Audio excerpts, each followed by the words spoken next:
Hello, dear viewers. Today, our topic is about factor cost, market price, and NIT. NIT stands for net indirect tax, right? So, today we'll discuss these three variables. What are their meanings? How they are connected with each other? What is NIT? What is the use of NIT in national income? All these things will be cleared after we watch this video. I hope you'll be able to understand these concepts very clearly. So, first, let us start with what is factor cost. As we all know, that factors in economics means factors of production. Now, you all know what is production. Production means transforming raw materials into finished goods or more useful products. That is called production. The process of transforming raw materials or inputs into output is called production. And production is not possible without the factors of production. As we all know it very clearly, that if there is no land, no labor, no capital, and no entrepreneur, then we cannot think of any production, right? So जब हम कुछ चीज़ production करते हैं तो हम ये सब factors का सर्विस हमको ज़रूरत पड़ती है। जैसे कि लैंड का हो गया, लेबर का हो गया, कैपिटल हमको चाहिए, एंटरप्रेन्योर कोई आदमी उसका रिस्पॉन्सिबिलिटी या तो फिर उसका इनिशिएटिव लेना चाहिए, रिस्क लेना चाहिए प्रोडक्शन को स्टार्ट करने के लिए। तो ये जो फैक्टर्स ऑफ प्रोडक्शन हम यूज़ करते हैं प्रोडक्शन प्रोसेस में, उसके बदले में हम क्या करते हैं, उनको अपना अपना पेमेंट देते हैं।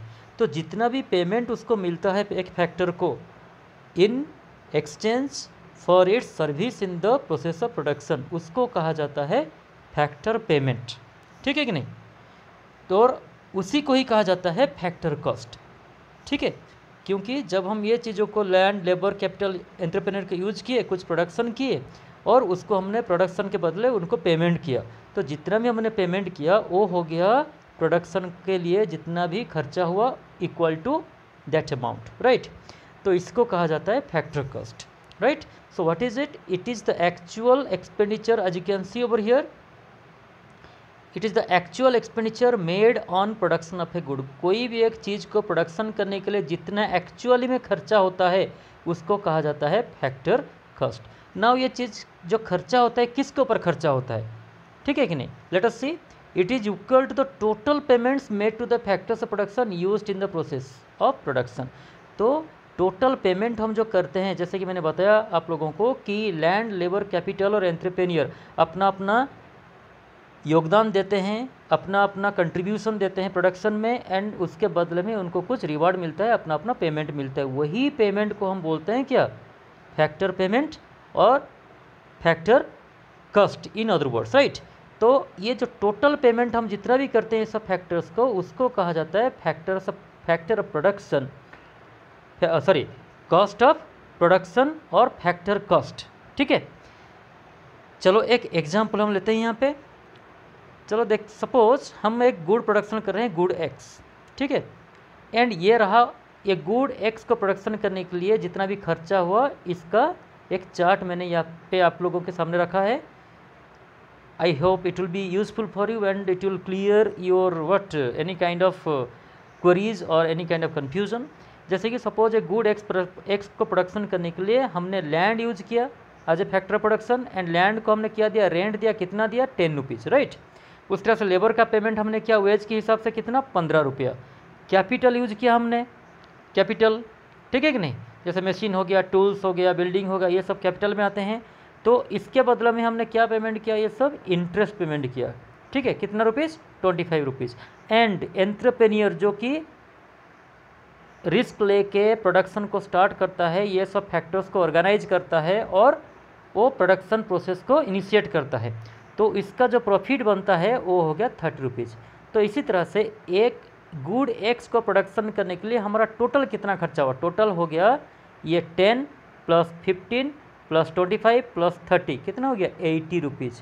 सो ये जो 80 रुपया खर्चा हुआ गुड एक्स को प्रोडक्शन करने के लिए, ये एक्चुअली हुए क्या, ये है ये जो फैक्टर्स ऑफ प्रोडक्शन हमने यूज किया उनका अपना अपना हिस्सा in the total cost of production, है कि नहीं? तो जितना भी खर्चा हुआ दैट इज 80 रुपीज़, इसको हम कहेंगे factor cost, FC means factor cost. ठीक है, सो ये बात तो आपको समझ में आ गई होगी। चलो अब आगे बढ़ते हैं। मार्केट प्राइस क्या है? जैसे कि हम जब भी कोई मार्केट में जाते हैं तो हम जो कोई भी प्रोडक्ट खरीदते हैं तो उसके ऊपर एक लिखा होता है MRP, हाँ कि नहीं। MRP means maximum retail price, ठीक है कि नहीं। तो एक चीज़ का जो मार्केट में अवेलेबिलिटी प्राइस है, जितना रेट में एक चीज़ मार्केट में अवेलेबल होता है उसको कहा जाता है मार्केट प्राइस। अभी आप लोग को ये अभी डाउट होता होगा कि मार्केट प्राइस और फैक्टर कॉस्ट में डिफरेंस फिर क्या है। तो डिफरेंस है, क्योंकि फैक्टर कॉस्ट हो गया जितना खर्चा हुआ एक सामान को, एक प्रोडक्ट को, एक कमोडिटी को बनाने के लिए, वो हो गया फैक्टर कॉस्ट। बट जब वो इंडस्ट्री से, मैन्युफैक्चरिंग यूनिट से, या तो अपने जहाँ पे प्रोडक्शन हुआ वहाँ से जब वो मार्केट में पहुँचता है कस्टमर के लिए, उसके बीच उसका प्राइस चेंज होता है इन मोस्ट केसेस, हाँ कि नहीं। तो कैसे चेंज होता है, क्यों चेंज होता है, वो सब हम पढ़ेंगे। बट ये याद रखो कि जितना प्राइस में हमको कमोडिटी मिलता है मार्केट में, हम जितना प्राइस में उसको खरीद पाते हैं मार्केट से, उसी को कहा जाता है मार्केट प्राइस। और जितना खर्चा होता है उसको बनाने के लिए इंडस्ट्री में, उसको कहा जाता है फैक्टर कॉस्ट। सो बेसिकली ये हो गया factor cost and market price. अभी हम मार्केट प्राइस को थोड़ा डिटेल में समझेंगे, ठीक है। देखो, so it is the price at which a good is sold in the market, as I told you right now. अभी एक बात है कि आपको ये सब पता होगा कि गवर्नमेंट कोई भी चीज़ जब मार्केट में आता है उसके ऊपर sales tax, VAT, excise duty, इस तरह का बहुत सारे टैक्सेस होते हैं जो कि गवर्नमेंट ये कमोडिटी के ऊपर इम्पोज करता है। हालांकि अभी बहुत सारे टैक्सेस जो कि इनडायरेक्ट टैक्सेस जो थे उसको सब हटा के गवर्नमेंट ने एक यूनिफाइड टैक्स सिस्टम स्टार्ट किया है जिसको हम बोलते हैं VAT, value added tax, which is also an indirect tax, जो कि कमोडिटी के ऊपर इम्पोज किया जाता है। तो जब एक कमोडिटी प्रोडक्शन होने के बाद मार्केट में पहुंचने से पहले उसके ऊपर क्या करता है, गवर्नमेंट टैक्स इम्पोज कर देता है, ठीक है कि नहीं। So it includes the taxes imposed on it by the government. For example यहाँ पे वैट मैंने लिखा है, एक इनडायरेक्ट टैक्स जो है, ठीक है। नेक्स्ट, इनडायरेक्ट टैक्स क्या करता है, जब एक सपोज एक प्रोडक्ट के ऊपर हम टैक्स इम्पोज कर देंगे तो क्या होगा, ऑब्वियसली उसका प्राइस बढ़ेगा, ठीक है कि नहीं। सो indirect taxes increase the price of A product. But और एक बात हमको यहाँ पे समझना है, गवर्नमेंट क्या करता है, ऐसे भी कुछ चीज़ें हैं, some goods are there, some services are there, जिसको मार्केट में कम रेट में उसका जितना कॉस्ट ऑफ प्रोडक्शन है, जितना फैक्टर कॉस्ट उसका है, उससे कम दाम में लोगों को सप्लाई करने के लिए गवर्नमेंट क्या करता है, सब्सिडी देता है, ठीक है कि नहीं। Subsidy is given to the producers, okay, and also to the consumers, so that some people can purchase the commodity at an affordable rate. क्योंकि कुछ चीज़ों का प्रोडक्शन कॉस्ट इतना ज़्यादा होता है कि अगर उसको हम मार्केट प्रोडक्शन कॉस्ट के हिसाब से अगर मार्केट में बेचेंगे तो बहुत सारे लोग उसको खरीद नहीं पाएंगे। तो गवर्नमेंट का इंटेंशन क्या होता है, गवर्नमेंट का इंटेंशन होता है welfare of the people, and welfare means people should be able to purchase those important or necessary items at an affordable rate, ठीक है। तो जब गवर्नमेंट को ये लगता है कि नहीं, ये चीज़ का दाम बहुत ज़्यादा हो गया प्रोडक्शन कॉस्ट के हिसाब से, एंड बहुत सारे लोग हैं जो कि सोसाइटी में इसको खरीद नहीं पाएंगे या तो फिर उसका यूटिलिटी बेनिफिट नहीं मिलेगा उनको, तो गवर्नमेंट क्या करता है, उस तरह का कुछ चीज़ों के ऊपर सब्सिडी देता है, ठीक है। तो सब्सिडी जब दे देता है तो इससे क्या होता है ना, कमोडिटी का प्राइस घट जाता है, ठीक है। तो यहाँ पे मैंने लिखा है, sometimes the government give subsidy on certain goods like LPG cylinder. जो एलपीजी सिलेंडर हम यूज़ करते हैं घर में कुकिंग के लिए, उसका कॉस्ट ऑफ प्रोडक्शन बहुत ज़्यादा है, बट जितना रेट में हमको मिलता है, आप लोग को पता होगा, हमको गवर्नमेंट सब्सिडी देता है, ठीक है कि नहीं। जो सब्सिडी हमारा अभी बैंक अकाउंट में चला जाता है, ठीक है। तो वो जो है वो सब्सिडी है। तो सब्सिडी का मतलब ये हुआ कि कोई चीज़ का दाम को market price, sorry, factor cost के हिसाब से उसको कम करने के लिए, उसका मार्केट प्राइस को कम करने के लिए, लोगों का बेनिफिट के लिए गवर्नमेंट क्या करता है, कभी कभी फाइनेंशियल असिस्टेंस और फाइनेंशियल हेल्प देता है, ठीक है। तो इसको हम कहते हैं सब्सिडी। तो यहाँ पे मैं दो चीज़ें आपको बताना चाहूँगा कि याद रखो, इनडायरेक्ट टैक्स इम्पोज करने से एक प्रोडक्ट का दाम क्या होता है, फैक्टर कॉस्ट से बढ़ जाता है, और जब सब्सिडी ज़्यादा चाहे तब क्या होता है, फैक्टर कॉस्ट से उस चीज़ का दाम कम हो जाती है। ये बात आपको नज़र में रखनी है, ठीक है। तो यहाँ पे लिखा है मैंने, subsidy reduces the price of A product in the market, right. चलो आगे बढ़ते हैं। यहाँ पे एक इलस्ट्रेशन दिया गया है। Suppose factor cost of A commodity is 80 rupees. कोई चीज़ का दाम, खर्चा जो है, जो कि खर्चा हुआ, एग्जैक्टली जो खर्चा हुआ वो है 80 rupees. Cost of production of A commodity is 80 rupees. उसके ऊपर अभी सपोज गवर्नमेंट ने indirect tax, IT means indirect tax, 10% impose किया फैक्टर कॉस्ट। फैक्टर कॉस्ट जितना है उसका 10% सपोज गवर्नमेंट ने इम्पोज किया इनडायरेक्ट टैक्स, वैट हो या तो कोई सेल्स टैक्स हो, any type of indirect tax. तो 10% ऑफ 80 कितना हो गया? 8 रुपीज़। तो गवर्नमेंट ने 8 रुपया टैक्स इम्पोज किया वो कमोडिटी के ऊपर जिसको बनाने के लिए 80 रुपया खर्चा हुआ है, करेक्ट।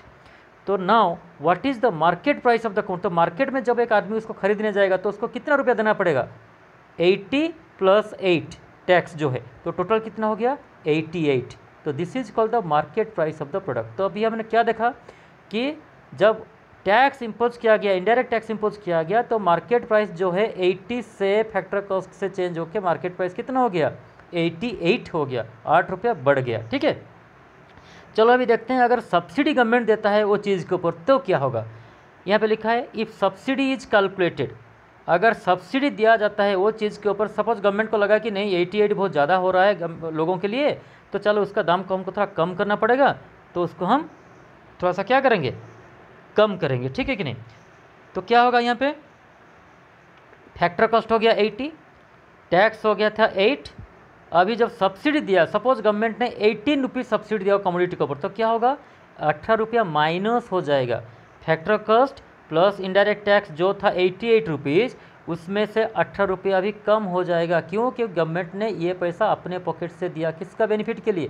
कंज्यूमर का बेनिफिट के लिए, so that the consumer can get it at an affordable rate and take the benefit of that commodity, right. So यहाँ पे आप देख सकते हो कि ये जो डिफरेंस है, देखो, indirect tax minus subsidy is called NIT, ठीक है। मैं जो बताया था NIT के बारे में हम समझेंगे, तो ये है NIT। इनडायरेक्ट टैक्स जो भी दिया गया होगा उससे आप लोग क्या करोगे? सब्सिडी का वैल्यू को माइनस करोगे, तो क्या बनेगा? वो NIT बनेगा। तो यहाँ पे मैंने 8 रुपया था IT, सब्सिडी माइनस किया 18 रुपीज़, तो कितना हुआ ये? -10, ठीक है कि नहीं। तो NIT याद रखो, माइनस भी हो सकता है, पॉजिटिव भी हो सकता है, डिपेंड्स अपॉन व्हाट, ये IT कितना है, सब्सिडी कितना है, ये दोनों का वैल्यूज़ के ऊपर डिपेंड करेगा कि NIT पॉजिटिव होगा, नेगेटिव होगा या जीरो होगा। हम जब उसको देखेंगे अभी थोड़ी देर में, राइट। चलो, तो अभी हमने क्या देखा? MP is equal two factor cost plus NIT, ठीक है कि नहीं। तो मार्केट प्राइस क्या होगा? फैक्टर कॉस्ट जितना है उसमें NIT कितना हुआ? NIT कितना हुआ यहाँ पे? -10। तो हमारा फैक्टर कॉस्ट कितना था? 80। तो 80 प्लस -10, क्यों प्लस मैंने क्यों लिखा है? क्योंकि इसका फॉर्मूला यही है। मार्केट प्राइस का फॉर्मूला हमेशा है फैक्टर कॉस्ट प्लस NIT। अगर आपको देख रहे हो कि NIT नेगेटिव में दिया गया है तो प्लस लिख के -10 ब्रैकेट में लिख सकते हो। अगर वो पॉजिटिव में है तो डायरेक्टली हम पॉजिटिव लिखेंगे, ठीक है कि नहीं।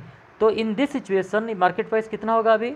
80 plus -10 means 80 - 10 is equal to 70 rupees हो गया, ठीक है।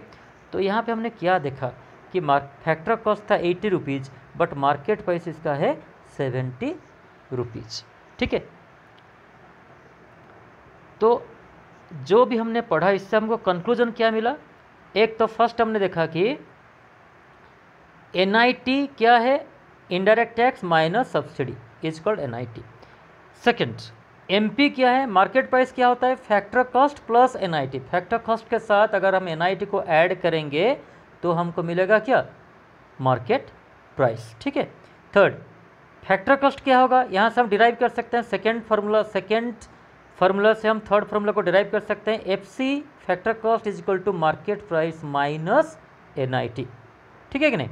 Fourth, MP is minus FC। अगर मार्केट प्राइस से हम फैक्टर कॉस्ट को माइनस करेंगे तो क्या मिलेगा हमको? NIT मिलेगा, ठीक है कि नहीं। IT से सब्सिडी माइनस करने से NIT मिलता है। उसी तरह से अगर हम मार्केट प्राइस से फैक्टर कॉस्ट को माइनस करेंगे तो क्या मिल जाएगा हमको? NIT मिल जाएगा, राइट। नेक्स्ट, ये जो 3 चीज़ें हैं ये अक्सर एग्जाम में आता है।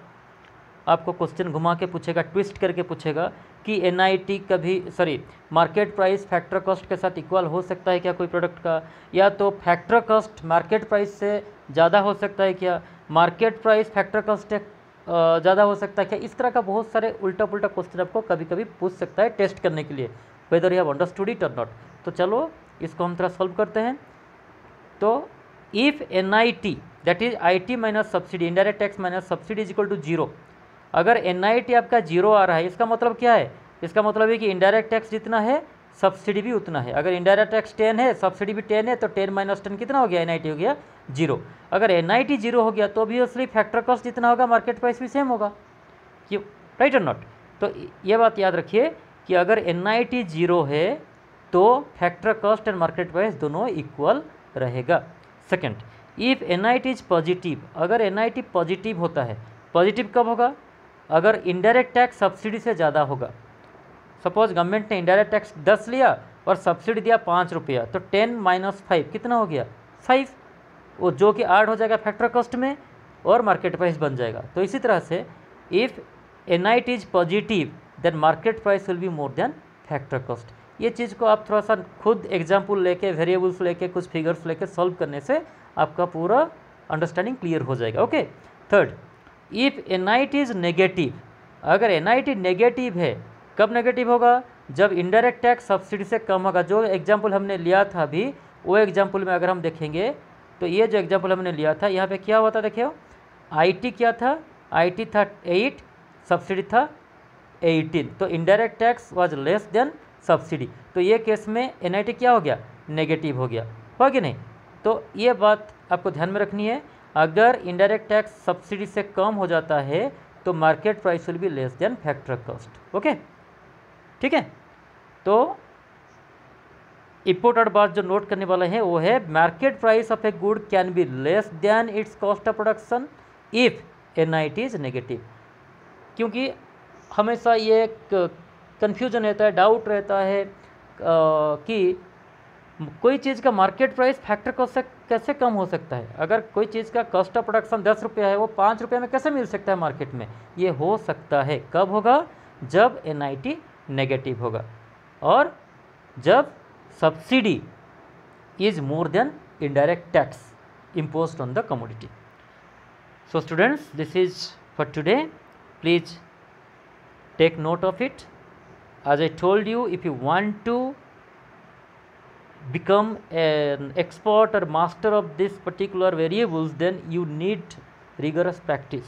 You take your own variables and practice them by applying the various formula which are given here. Okay, it will be very helpful for you, right? Thank you. Have a nice day.